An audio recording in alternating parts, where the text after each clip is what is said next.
तो वेलकम है दोस्तों, नमस्कार है आप सभी का। चलिए आज हम लोग बात करने वाले हैं, किसके बारे में बात करेंगे पॉलिटिकल साइंस एमजे पेपर 2 में। तो जितने भी लोग ग्रेजुएशन में पॉलिटिकल साइंस यानी कि राजनीतिक शास्त्र को ऑनर्स के रूप में रखे हैं, ठीक है, और सेमेस्टर 2 का एग्ज़ाम दे रहे हैं, तो एग्ज़ाम देने से पहले आप लोग ध्यान दीजिएगा कि अगर आपका सब्जेक्ट ग्रेजुएशन में एमजे पेपर 2 में अगर आपका सब्जेक्ट पढ़ना है कॉम्पेरेटिव, क्या पढ़ना है, कॉम्पेरेटिव गवर्नमेंट एंड पॉलिटिक्स, यानी कि तुलनात्मक राजनीति और सरकार, तो देख लीजिए पूरा का पूरा क्वेश्चन आपका यहीं से पूछा जाएगा। इससे बाहर मुझे नहीं लगता है कि एक भी क्वेश्चन आएगा। सबसे पहले तो ये सिलेबस दे दिया गया है, ठीक है, क्या क्या पढ़ना है। अब हम लोग क्वेश्चन आंसर करने जा रहे हैं और इसमें आपकी टोटल एक तरह से फुल का फुल पूरा का पूरा नोट्स दिया जा रहा है, पैकेज दिया जा रहा है, ठीक है। तो चलिए देखते हैं, सबसे पहले क्वेश्चन देखेंगे और उसके बाद आंसर कैसा है वो भी देख लेंगे। तो प्रश्न है कि तुलनात्मक राजनीति की प्रकृति और क्षेत्र की विवेचना करें। इंग्लिश में है कि explain the nature and scope of comparative politics, ठीक है। आगे देखते हैं अगला क्वेश्चन। देखिए यहाँ पे इसका आंसर किया गया। और एक चीज़ ध्यान रखिएगा कि अगर आप पॉलिटिकल साइंस कर रहे हैं ना, तो अदर सब्जेक्ट के मुकाबले यह थोड़ा सा हार्ड है, तो मेहनत भी आपको थोड़ा सा ज़्यादा करना पड़ेगा। क्वेश्चन है कि तुलनात्मक राजनीति से आप क्या समझते हैं, इसके महत्व एवं उपयोगिता का वर्णन करें। सेम क्वेश्चन है, उसी क्वेश्चन को 2 बार रिपीट कर दिया गया है। क्वेश्चन लगभग सेम ही रहेगा आपका, लेकिन दिमाग में एक बार में नहीं घुसेगा तो 2 बार 3 बार पढ़ना है, ठीक है। अगला है तुलनात्मक राजनीति की प्रक्रिया और व्यवहार को स्पष्ट करें। आप लोग बोल रहे हैं यार मैंने ये सब कभी नहीं पढ़ा था, अब क्या क्या पढ़ना पड़ रहा है। बॉस अभी आपको बहुत सारा पढ़ना पड़ेगा, जीन, बोंदा, फोंदा और क्या बोलते हैं लास्की, एम.एन. रॉय, मॉर्गनथाउ, ये सब कुछ आपको पढ़ना पड़ेगा अभी, ठीक है। अभी तो पार्टी शुरू हुई है, अभी तो पूरा खेल बाकी है, क्योंकि मैंने भी पॉलिटिकल साइंस से पूरा का पूरा अपना ग्रेजुएशन एंड मास्टर कंप्लीट किया है। तो पॉलिटिकल साइंस अदर सब्जेक्ट के मुकाबले हार्ड है, इसमें कोई दो राय नहीं है, ठीक है, इसलिए इसको साइंस बोला गया है। अगला क्या है, पंचम गणतंत्र में फ्रांसीसी मंत्रिमंडल के गठन, उसके अधिकार एवं कार्यों का उल्लेख करें। राष्ट्रपति के साथ इसके संबंधों की विवेचना करें, ठीक है। इंग्लिश में है कि discuss the organisation, power and function of the French cabinet in the 5th republic and also explain its relation with the president, ठीक है। आगे देखते हैं, देखिए इसका आंसर क्या गया है, कार्यविधि क्या है। अगला है व्यवस्थापिका संबंधी शक्ति क्या है, वास्तविक स्थिति क्या है, मंत्रिपरिषद और राष्ट्रपति के बीच संबंध कैसा है, ठीक है। अगला देखिए, आप लोग सोच रहे हैं यार मैं तो भारत का नहीं जानता हूँ और यहाँ पे मुझे विदेशों का पढ़ाया जा रहा है, लेकिन क्या कीजिएगा, पढ़ना पड़ेगा पॉलिटिकल साइंस में।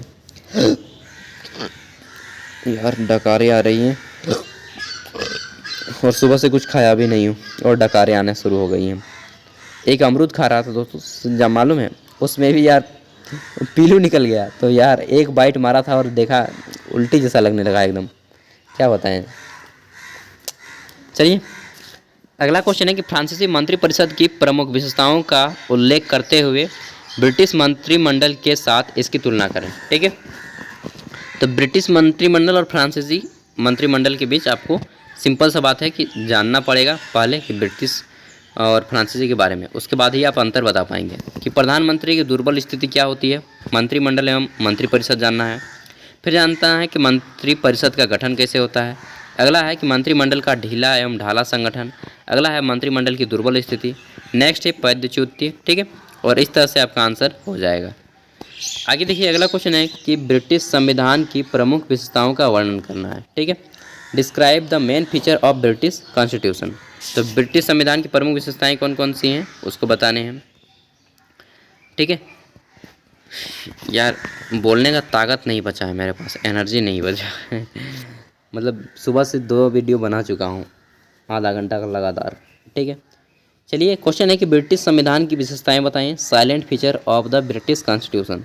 दोस्तों ब्रिटिश संविधान की विशेषताएं जो हैं, भारतीय संविधान के कुछ कुछ चीज़ें मिलती हैं और बहुत सारी चीज़ें नहीं मिलती हैं, ठीक है।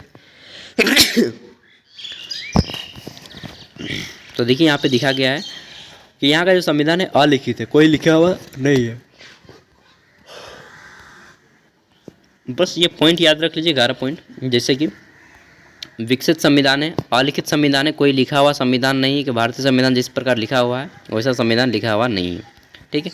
बाकी आप लोग देख लेना है। आगे देखते हैं अगला क्वेश्चन हमारा यहाँ पे बनता है। क्वेश्चन है कि अमेरिकी संविधान के स्रोत का उल्लेख करें। Describe the source of USA constitution, ठीक है। तो अमेरिकी संविधान लिखित है। संविधान का संशोधन कैसे होता है? कांग्रेस द्वारा पारित संविधान, कांग्रेस मतलब वहाँ की एमपी लोग जो होते हैं उसको कांग्रेस बोला जाता है, ठीक है। फिर न्यायिक व्याख्या कैसे होती है, परंपराएं क्या है, राजनीतिक दल, कैबिनेट प्रणाली, ये सारी चीज़ आपको जाननी है। राष्ट्रपति का चुनाव कैसे होता है, सीनेट कैसे है, ठीक है। अगला है ब्रिटिश संविधान का स्वरूप एवं स्रोत का वर्णन करें। तो describe the nature and source of British constitution, ठीक है। तो ब्रिटिश संविधान का स्वरूप कैसा है, सबसे पहले तो यही जान लेना है आपको। फिर ब्रिटिश संविधान के स्रोत क्या हैं, जो सेम अभी आपने जाना वही चीज़, ठीक है। तो यहाँ पे टोटल आपके जितने भी पॉइंट बताएंगे उन सबको याद रखिएगा। 6 पॉइंट है, 6 को याद रखना है। ब्रिटिश संविधान के स्रोत, ठीक है। अगला क्वेश्चन देख लेते हैं। क्वेश्चन है कि उपागम क्या है, आधुनिक उपागम के विकास के क्या कारण रहे हैं, विभिन्न उपागमों का उल्लेख करें, ठीक है। आगे देखते हैं। क्वेश्चन है इसी में कि तुलनात्मक राजनीति के विभिन्न उपागमों का उल्लेख करें, ठीक है। नेक्स्ट क्वेश्चन देख लेते हैं। क्वेश्चन है, ये क्वेश्चन इंपॉर्टेंट है थोड़ा सा, क्योंकि देख लीजिएगा तुलनात्मक जो राजनीति है ना, ये क्वेश्चन आएगा ही जरूर। तुलनात्मक राजनीति के परंपरागत उपागम और आधुनिक उपागम के बीच अंतर की व्याख्या करना है, ठीक है। अगला क्वेश्चन है तुलनात्मक राजनीति के अध्ययन के आधुनिक उपागमों की विशेषताओं का परीक्षण कीजिए, ठीक है। नेक्स्ट क्वेश्चन देख लेते हैं। तो देखिए, मैं अगर सभी को अगर करवाने जाऊँ ना आंसर, तो 2 घंटा से 3 घंटा का वीडियो उससे भी ज़्यादा लग जाएगा, एगो मूवी पार हो जाएगा। और उतना आदमी को मैं बोर नहीं करना चाहता यार। खुद पढ़ो, सबसे अच्छा है। मैं केवल स्टडी मटेरियल आपको प्रोवाइड करा दे रहा हूँ, ठीक है।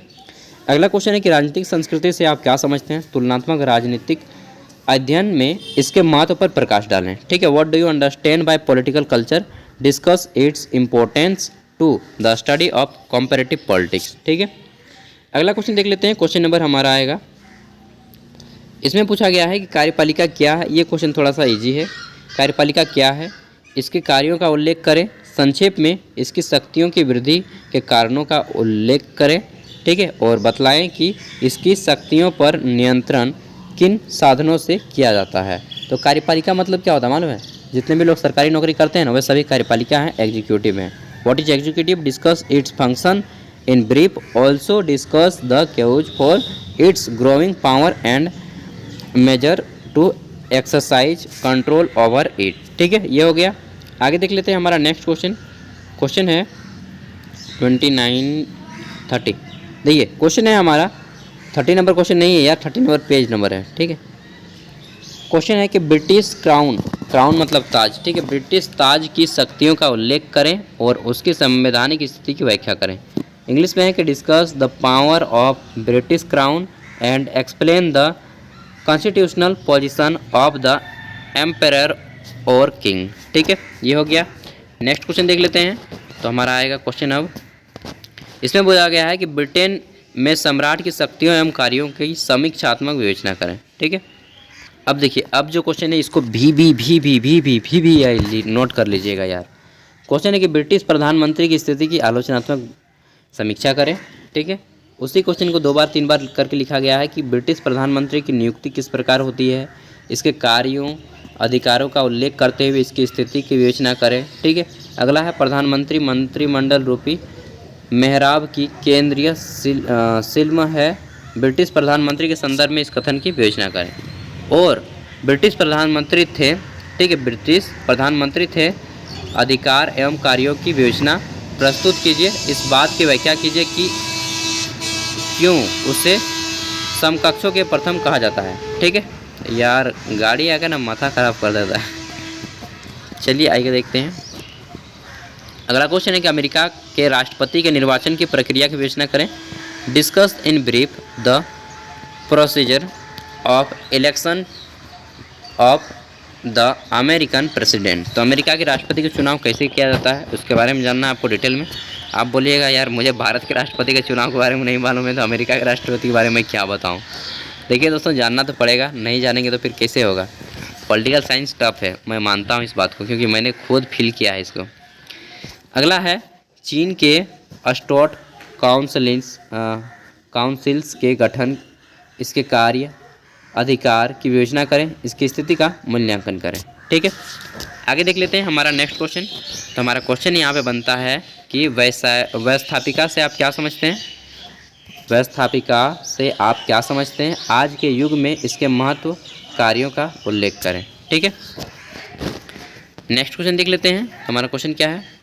तो दोस्तों जितने भी क्वेश्चन आप लोग कर लीजिएगा, हम अब लोग डायरेक्टली अब ऑब्जेक्टिव पे आ जाते हैं। क्वेश्चन के तुलनात्मक राजनीति आनुभाविक सिद्धांत पर आधारित है। सही है या गलत? बिल्कुल सही है जी। ठीक है, अनुभव के आधार पर आधारित है। अगला है ब्रिटिश संविधान एक लचीला संविधान है। सही है या गलत? बिल्कुल सही है। ठीक है, अगला है ब्रिटिश संविधान एक मिश्रित संविधान है। बिल्कुल सही है। ऑब्जेक्टिव कर लीजिएगा क्योंकि आपके एग्जाम में 10 ऑब्जेक्टिव आ सकते हैं। ठीक है, अगला है संविधान के धारा 7 के अनुसार राष्ट्रपति का चुनाव कौन करता है? तो द्वितीय मतपत्र योजना के तहत किया जाता है। ठीक है, अगला है क्या राष्ट्रपति प्रधानमंत्री को उसके पद से हटा सकता है? पदच्युत मतलब उसके पद से हटा सकता है। ठीक है, तो राष्ट्रपति जो है प्रधानमंत्री को उसके पद से हटा सकता है। बिल्कुल हटा सकता है जी, काहे नहीं हटाएंगे, गलती करेगा तो।